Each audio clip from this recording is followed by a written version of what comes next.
Hello everyone, welcome. Thank you very much for joining me. We will be getting started now. We've got a few attendees coming in as I'm talking, but we'll make a start. Now I'd just like to say again, thank you for joining us for this webinar. I'm going to be talking through the new course catalogue that's available in Totara Learn 12. I am joined by my friend and colleague, Matt Lineker, who will be keeping an eye on the chat. So if you have any questions as we go through, pop them into the chat. He'll tap me on the shoulder if there's anything that I need to address straight away. Otherwise, we will cover them as we go. So just a note that we are recording this session. Thank you. We're recording this session, and a link to the recording will be posted within the Totara community once it's finished processing, and we'll stick it up on the community. I would say if you don't have an account on the community, you can register for a free account at any time. Just totara.community, create an account, and not only will you be able to access the recording from the session, but you'll have access to a wide range of other fantastic resources and discussions. Just a little bit on what we will be covering off today. I'm going to start off with a link with all the links to the additional resources associated with the course catalogue. I realise that we're all busy people, and quite often we have to listen to webinars with one ear or have to drop off to talk to someone. So I'll give you all those links up on screen shortly so that you can open those and go through those at your leisure. Following that page, we'll be going through a live tour of the course catalogue. I'll be using my local install, which I've created a course catalogue. I can send screenshots or anything else anyone needs from that if you need it for your internal training or to show other staff members. If you need, just yell out. My email address was on the first slide. And then I'll be covering some little bits and pieces, hints and tricks around the course catalogue, things to think about, how to use some of the functionality available within the course catalogue. And then we'll jump back into that chat that Matt is looking after and answer any questions that you might have.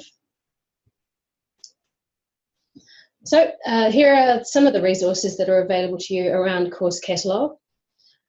First one is the help documentation. There is a dedicated page on our help docs to cover the course catalogue. You just need to head over to help.totaralearning.com, version 12 docs, and there's a link on the front page there directly to the dedicated page on the course catalogue. Our fantastic Academy team have also put together a short video on the course catalogue. Some of the content we'll be covering today is also covered within this video. And there's also some additional resources in this first look area. There's a video on some of the other visual changes that we've made to version 12. And while you're in there, you can have a look at some of the short courses that the Academy offers around Learn 9 through to 11, plus these additional 12 courses. Now, as we're going through, I'm sure there will be ideas that you might have about how we could add different functionality or improve certain parts of the functionality. We love to hear that kind of feedback. Excuse me. So here's a link to the Suggest a Feature forum, again within the community area. So this is just phase 1 of the course catalogue. Phase 2 will include some improvements around the searchability for seminars that sit within courses. But we'd love to hear any other ideas that you might have. So do jump into that Suggest a Feature forum and let me know, or post them in the Q&A area and we can log those as tickets on your behalf. Now, there are also a range of resources on the course catalogue and a range of other functionality available within Totara Learn on our resources page through our website. There is a dedicated feature sheet on the course catalogue, as well as a range of other parts of Totara Learn. There's also a range of blogs blog posts, and I blog from our website. There's one on the course catalogue, and there'll be many more coming through. So it's a great resource to learn about what's happening in the sector, as well as ideas about how to use Totara Learn. So let's get started. So I'm just going to switch over to my local site as promised. Let me make this nice and big. Alrighty, so this here is my local installation of Totara 12. And you can see that this is the course catalogue fully populated. When you first start out with a fresh 12 install, you're not going to see a great deal on screen, but that's half the fun, is to get it started and added, populated with content. So the way that the course catalogue works is that it sits here within Find Learning, and we have these tiles or items that you can view. And as I scroll down, you can see there's quite a long list of them. I've got the option to load more, in this case 3. And each of these tiles or grid items are called items. Clicking on these items expands additional information, which are called the details area. As you can see, you can add quite a lot of content in here, and we're going to go through within this quick demo about how to populate it with this type of content and getting it to look really nice, like this particular example. So we here have this grid catalogue. We can view it in this table or grid view, or we can use these buttons at the top right here to switch to the list view. You can see here, it's just a preference for you or your end users to display it in a slightly different way. We also have a range of sort options. Now, by default, it's by this featured learning item, which I'll go through once we get into under the hood into the configure catalogue area about how to select which items are featured learning. But we've got a range of different options, including alphabetical or latest. And it can just rearrange the order in which these items are displayed. And what we also have here is the ability to search for courses, programs, and certifications within the catalogue. So the search functionality has been improved from previous versions of the catalogue that we've used in earlier versions of Totara Learn.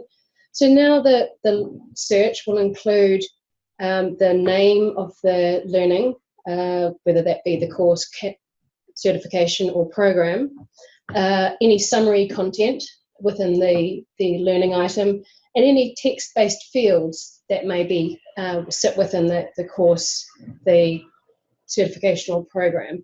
And I'll go into a little bit more detail what I mean by text-based fields in terms of custom fields a little bit later in our session today.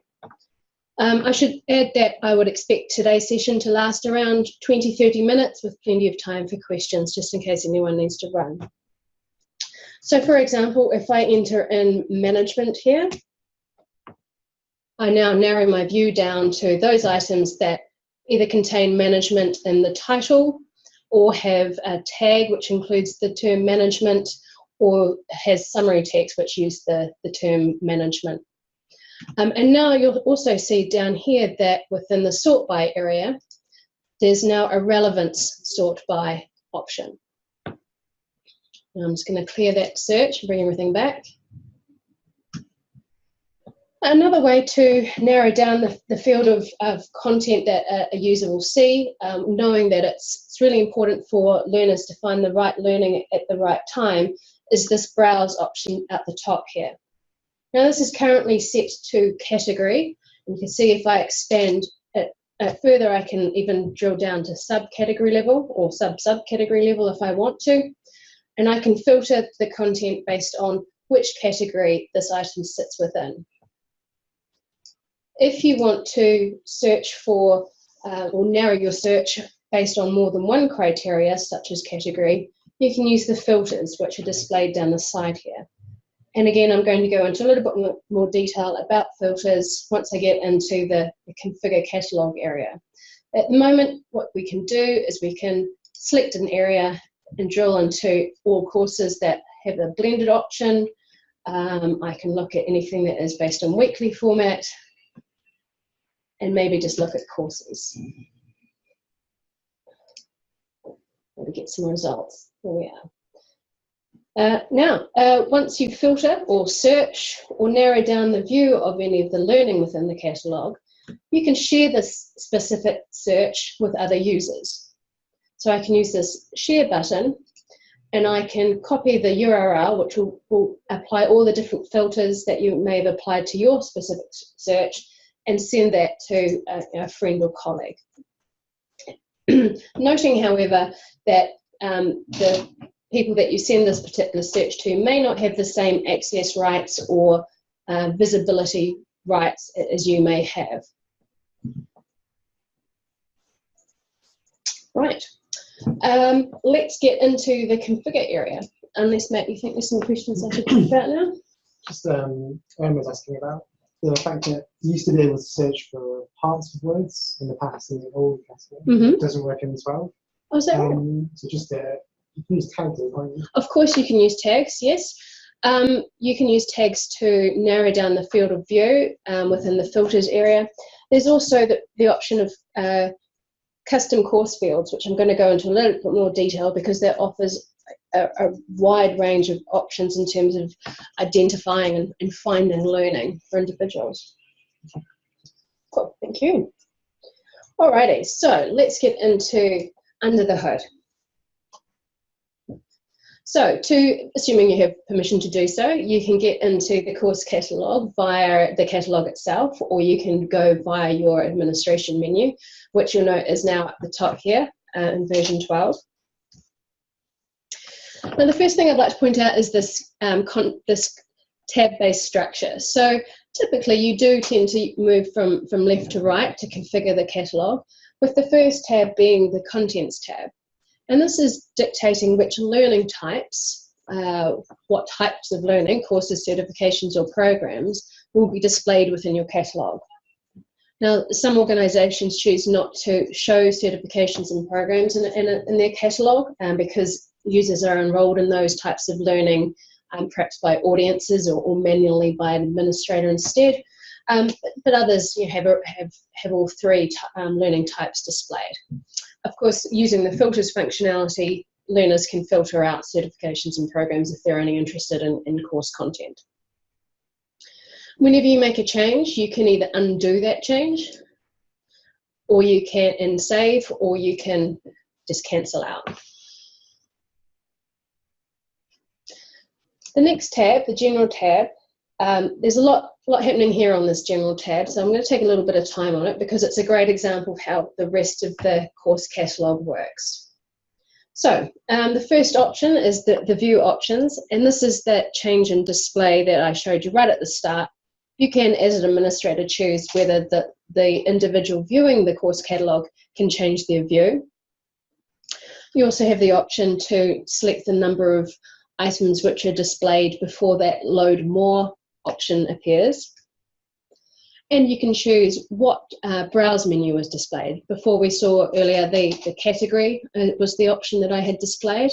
You could choose to remove that entirely and rely solely on search and filters, or you can choose your own. Now, this is our first show around custom fields. So we've got 5 options here that we can select from the browse menu, but I've also created every different type of custom field that you can within the system, noting that you can create custom fields under the courses area and then under custom fields. So custom fields can be a range of types, so you can see checkbox and menu of choices or multi-select options here. But depending on the kind of content that you're displaying, you'll have different options in terms of which custom fields you can choose from. Probably doesn't make a great deal of sense, but bear with me right now, and hopefully it will become clear once we get into the template section.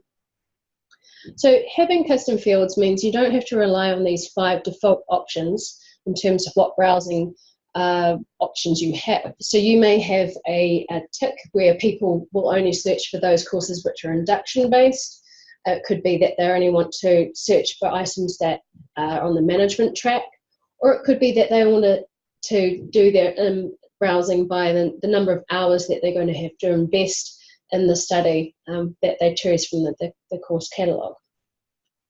In this case, I'm going to leave it as category. Now this last section here on the general tab, featured learning, you note before we saw that blue label across the top of the each item. I'll just bring it up to remind you. There we go. So this little label here, featured.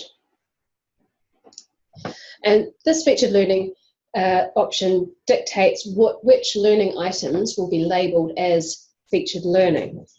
So you could turn it off entirely should you like. If you do enable it, you choose your source, so the information that you want to select for featured learning, and then you give that a value. So in this case, I've selected category as the source of the information, and then business and innovation category as the value of that information. Now this featured learning area is a great example of how the template functionality works within the course catalogue, which can be a little bit confusing to start with, but the idea is we select what information or the areas that we want to display within the course catalogue, and then we choose what content goes into those areas. So like the featured learning, you select the source and then the value of that source. We create a template, and then the value or the content that goes into those template slots that we select within the templates area. So having said that, let's move on to templates. Now thinking about the course catalogue before, we have these items, which are these individual cards or grid items, and then the details area, which is this expanded information. What we need to do in order to make sure that the catalogue stays all lined up and in the right space and that it's still responsive, we need to create the areas that we want to populate and then the content that goes within the areas using this templates idea. So it's divided into item content and the detail content. So starting with the item content, you can choose what information is going to be displayed within each of these cards or tiles within the catalogue. Now at the moment I haven't selected anything around hero type data, which I'm going to now do so you can see a change once I've saved. So I'm going to say that I want to show an icon as my hero type data. And if I go ahead and save that, then you can see a change in the catalogue.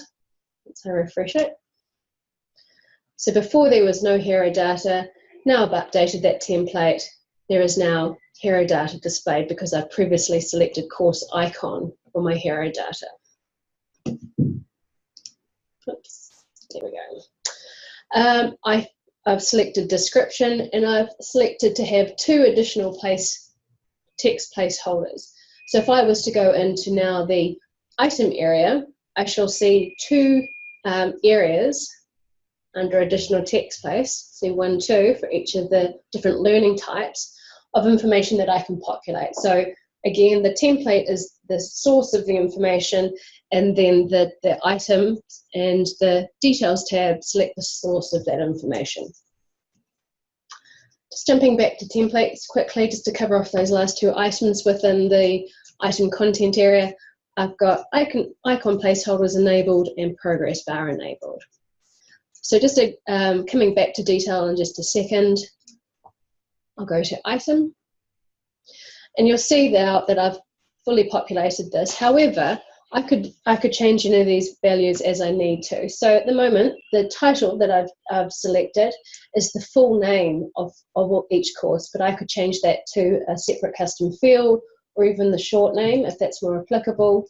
Likewise, certifications, I can select short name or full name. I'm happy with full name at this stage, so I'll move down to hero data. See, before when I switch that on, I have now the course icons, but it could be my course type, which would be blended or seminar, as I like. So I'll make that change so we can see some changes as it happens. The description field, at this stage, the description field is this content in the center of the card here. And this is now set to learning type, but let's, for argument's sake, change this to tags. Oops, misfire, tags for each of the different learning types. And here are those two additional text placeholders here, which is course type, in this case, one of my many custom fields that I've created, which is hours study. Now, noting that I've selected include label here and not underneath here, and what that looks like, if I was to jump back in here, is you see course type is displayed and then a colon and then the description, versus this here with no label, which is just showing 5 to 10 hours. And what this means is that you have a lot of flexibility around what content displays, what information displays, and you have complete control over the information that a user sees up front versus what they see once they drill into the course or into the detail of the course. Is hours of study a custom field then? I have created a custom field called Hours of Study. I've just, for everyone's benefit, I've given the name of the type of the custom field and then given an example of Hours of Study. Right, I shall save. We can see some changes. Now I'm jumping back to this particular tab because it's easier. However, you'll notice that whenever you change, you have a quick link back to view the catalogue at any time.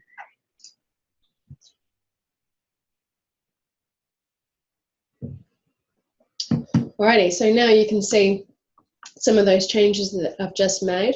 So now we have all of those tags displaying in this description area and this the text placeholders area.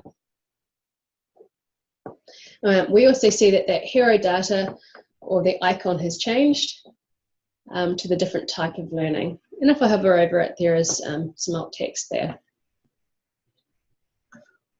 Alrighty, so details tab. So jumping again back to templates, we'll scroll down a little bit and have a look at the detail content area. So it's very similar, slightly fewer options here, and that's simply because we have this option rich text content. So with rich text content, you can use, say, the summary field or a custom field, which is a text area field type, and populate it with a great deal of information. So using one of the ones I've already populated, and picking on the same course again, you'll see that the course summary I've selected shows this introduction, and I can embed images and some basic formatting using rich text. Now, rich text will support, your bolds, your heading styles, images, links. It won't support things like embedded media, so you can't embed videos within within rich text content. I also have 0 additional place text holders for details at this information. Because I'm displaying so much here in the content area, I don't really want to overwhelm individuals through it.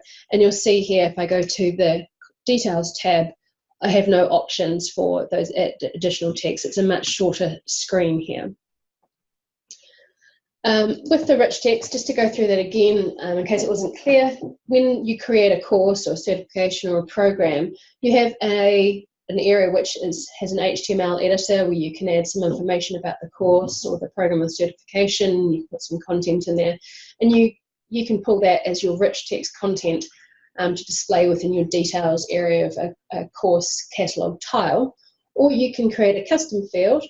And one of the custom fields that you can create has that HTML editor, and it's called a text area custom field. So you can populate it with additional content or different content from the summary and add that in instead. Right, so jumping back to the populated content, you'll see under some of these different examples, there's more or less information. So I haven't populated it with the summary, so it won't display anything if you don't have anything in the summary, versus an item that I have populated.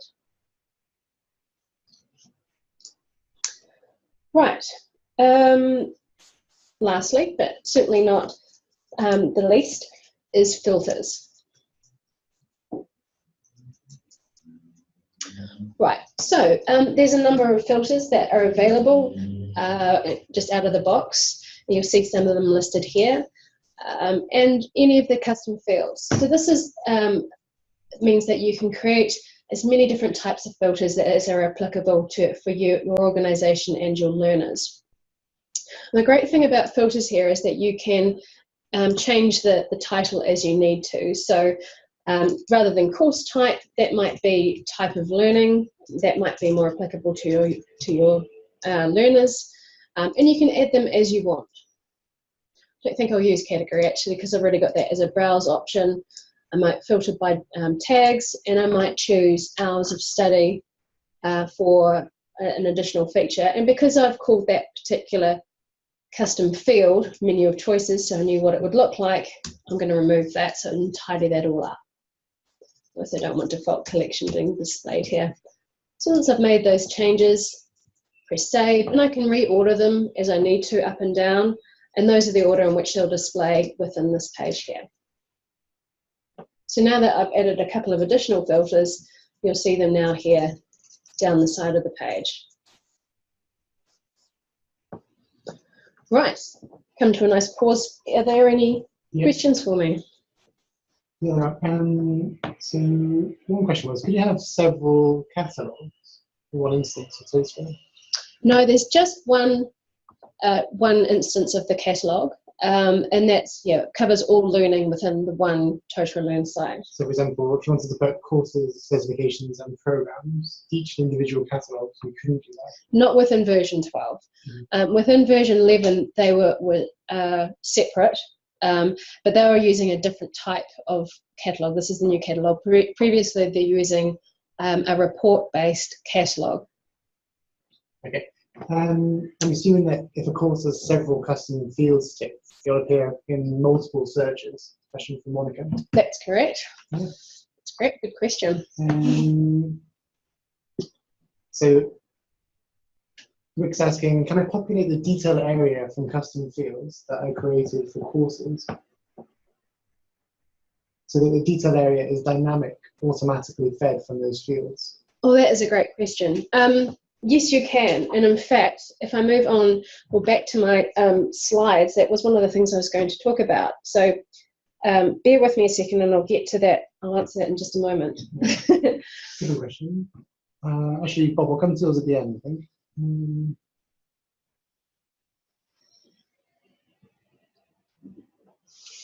Sorry. So my question was hard to hear. Oh, okay. Well, yeah, scoot down closer to the microphone.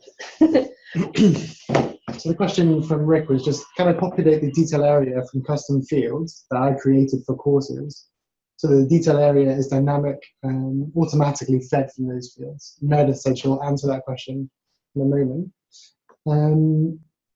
Is there any others? So Max says, I was told that version 12 includes an activity search. If it hasn't been demonstrated yet, can you quickly show us what it looks like? There isn't an activity search as such. What there is the filters for searching on a particular, the availability or the presence of a certain activity. And likewise, you can show which activities are displayed as icons within an item or within the detailed view. So here you can see that there's a forum, a feedback, a file, glossary, a score, a seminar, and a wiki. Goodness, testing my knowledge there. So not exactly. So in order to search for the name of a specific activity or for the content within an activity, you would need an additional plugin or some help from a partner to do those customizations. Okay, another question from Laurie. Just does the catalogue show differently depending on the login credentials, such as belonging to a particular audience? It does, absolutely. Great question.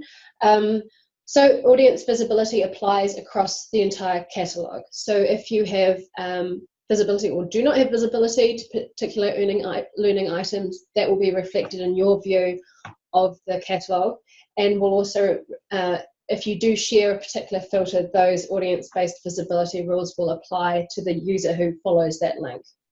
A different question from Julie. Can the catalogue be set as the default homepage? Oh, goodness me. Not within the, not via the administration settings as they are now. However, you could talk with your partner to probably arrange that should you like.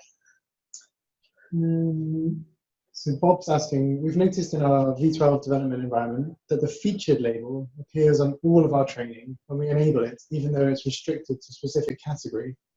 Our partner says there's a glitch and they're working with us on that. But wants to know if you've experienced that before. I have not. That's fascinating. No, and I haven't come across that particular item. What we'll do is following this webinar, I'll have a look into that and see if I've got any more information. We can link that to the recording if there's anything, a follow-up on that. But no, I've not heard of that at all. That's exciting. Sorry, can everyone else still hear us? Okay, so Emma, sorry about that. Can everyone else hear fine?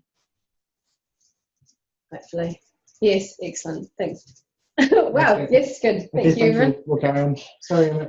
Alrighty, so let me get back to my play from current slide. Excellent. So this was the catalogue tour. So some of the questions that you asked, you'll see here on my hints and tips and just things to remember to tell you all about. So the first item on this list is actually switching on the catalogue. If you've got a brand new version 12 install, this grid-based catalogue is what it's called, is enabled by default. However, if you're upgrading from another version or an earlier version of Totara Learn, then it's not enabled by default and you'll need to switch it on via the advanced settings area. So we have the grid catalogue is the new catalogue.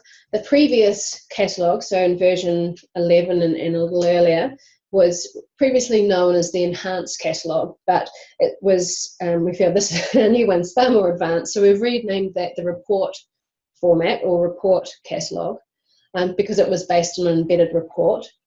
And there's a third option, which is the original search, which is based on category. So a user would see a list of all of the categories within the system and then better drill into each category and find a course within it.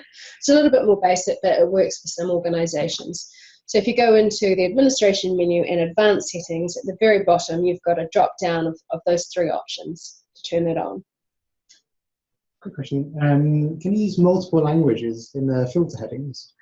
Oh, in the filter headings. I mean, yes, you could. I don't think that the HTML, the filter that allows that to display in the user's preferred language will work. But in theory, you could have different languages, but it would display all languages for all users viewing it.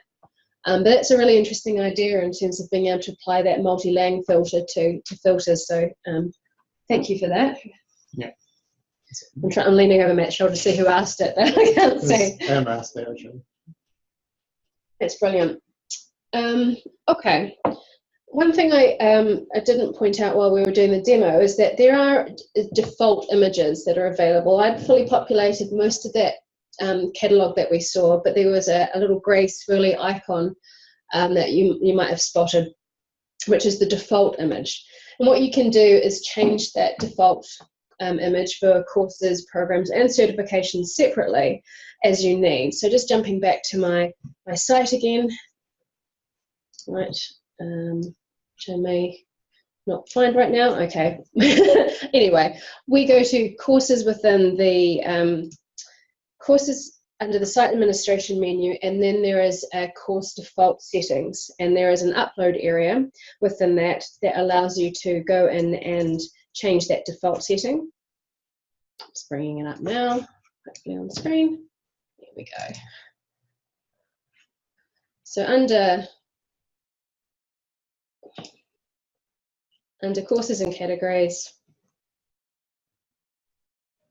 we have under the sub-navigation here, course default settings. Go, so the default settings, and you can select a new default image for all courses that you create rather than using the grey option. Within programs, you can do a very similar thing. Within the administration setting, you go programs or certifications, it's the same. And if you click this link at the very top of the screen here, which is set default image for all programs, you get a similar upload box. And it's exactly the same for certifications. So just while I'm there, I can show you the default image that we have is this grey option here. Right.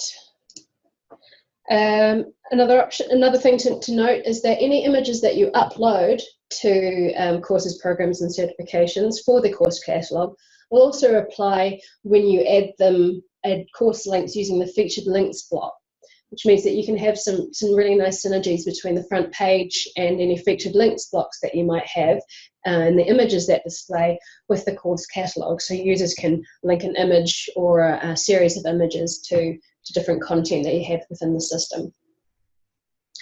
Now, I also would encourage you to upload your own custom course, program, and certification icons. Again, within that course administration area, there's the course icons area pointed out before, and you can upload your own custom course, program, and certification icons and really make that course catalogue look really nice and aligned with your organization's branding and the imagery that works for your users. I already touched on the rich text content, but there was an earlier question which I promised to get back to, and here it is, which is around changes that you make within a course or certification or program and when they display. The answer isn't actually all that straightforward because it depends on the change that you make. So there are changes like adding a tag or uploading a new icon or populating a field, which will be instantly available. There are some bigger changes. So for example, if you did a bulk update of courses and added tags to 100 different courses, the system will detect that that's a big change and run that as a scheduled task. Likewise, if you turn off the catalogue and then turn it on again, it's going to take a little while to run. The help documentation towards the bottom of the course catalogue page has a list of examples and some help around what's an immediate task versus which is a scheduled task. The catalogue itself will always update by default every 24 hours to make sure that it's all up to date, but there are individual scheduled tasks that may run maybe hourly depending on your site setup to process any slightly bigger changes. Typically, in the example that was given within the chat, that would be an immediate and dynamic change. Now, custom fields. I've been talking about custom fields a fair bit, and they are really great and really powerful, particularly when it comes to this new course catalogue. So again, within the administration area and the course administration area, you can create a range of different custom fields for both courses and, as a group, programs and certifications. And there's a range of different custom field types you can add. You've seen a few on screen already, like the checklist, the text area, the multiple select. And it means that you can add these not only as information within the course catalogue, so within your items and your details, but also add them as filters. Again, what we've seen as examples, I created one for the hours of study, and location is a really good idea. But you can extend it out, so you can have, although it's manually populated within each course or program or certification, you can, if you've got the time and resources, you can add things like related courses or what to study next after you complete this course. You might run a choice activity within a course for a course rating and then manually feed that back into the course catalogue or into a course custom field. And then you maybe have a featured learning option against that custom field, so all of your highly popular courses are viewed first. That's the featured learning criteria. The other trick, which is a little bit complex to explain, is around these custom fields. So I mentioned that you can have custom fields for courses and custom fields for certifications and programs. I'm just going to jump into it. It might be a little easier to explain.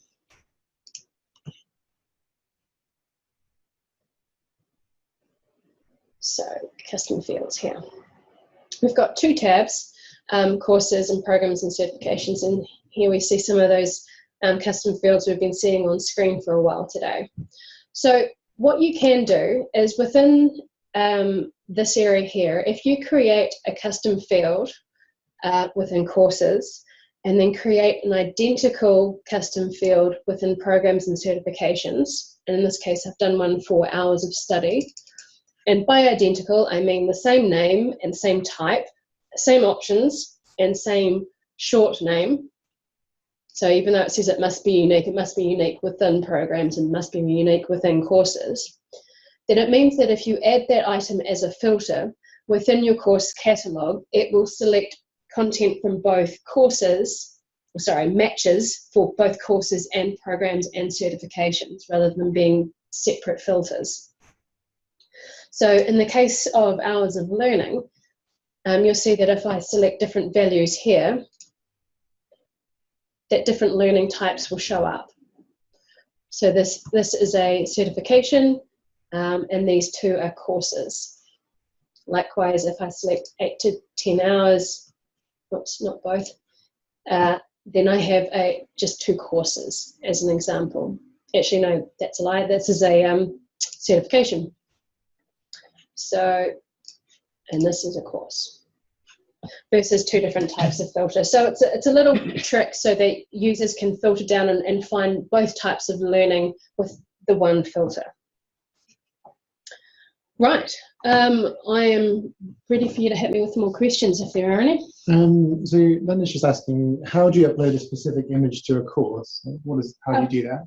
Well, okay, let's pick, we can just change this one here. So if you go into a specific course and then go into the edit settings area within course administration, there is an upload area as I scroll down under appearance.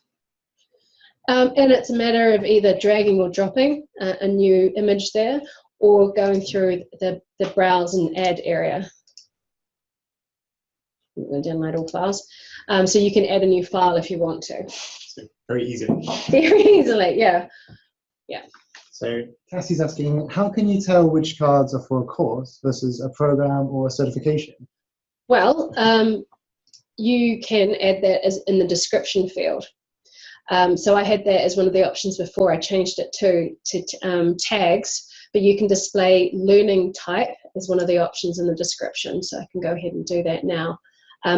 The other option is that you have different icons or different default images or different tags for these different types of learning. See if I can change it while I'm talking still. So here we go here with tags, but I quite like using learning type here so that you can see really quickly what these different types are without having to click onto them.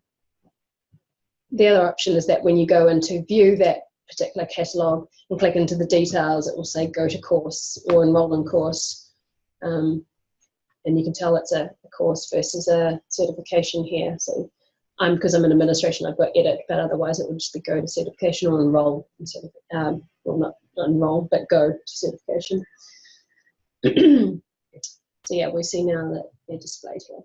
Okay, thanks, Meredith. Another question from Rick, saying, I didn't understand whether or not you can use the custom fields to automatically fill input into the detail area.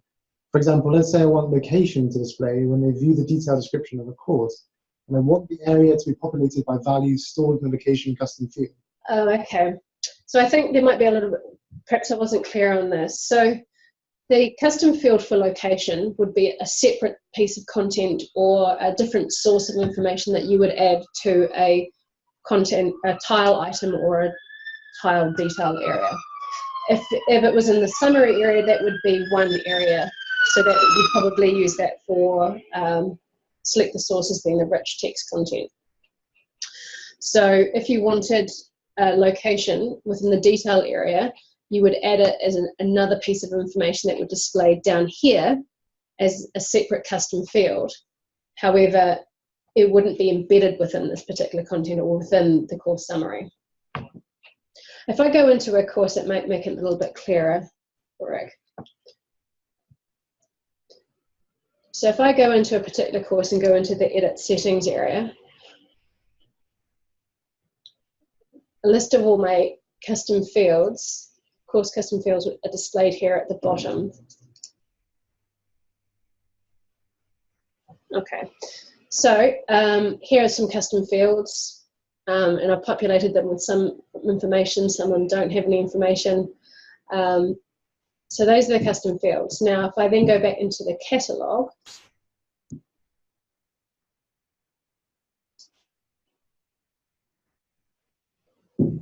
and then select an area for custom fields to display using the templates option. So I will say 1 in this case.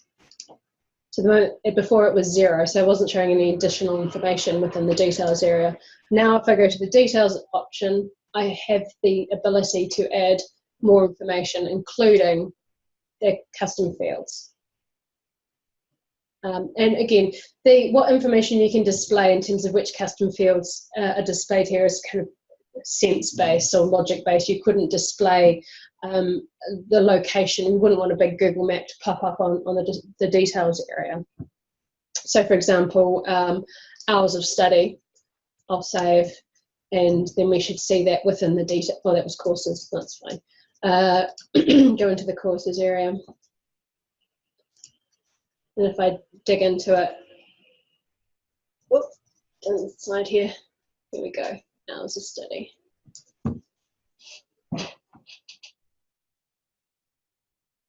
Hopefully, Rick, that was the magic you're expecting.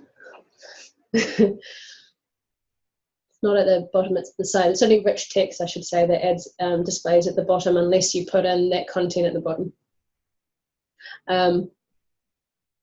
Yeah. I'd like to display, well, Rick says that he'd like to display at the bottom. Well, you would just have to populate that within the course summary area. You couldn't pull that from custom fields without some custom development, I'm afraid. Does anyone else have any other questions?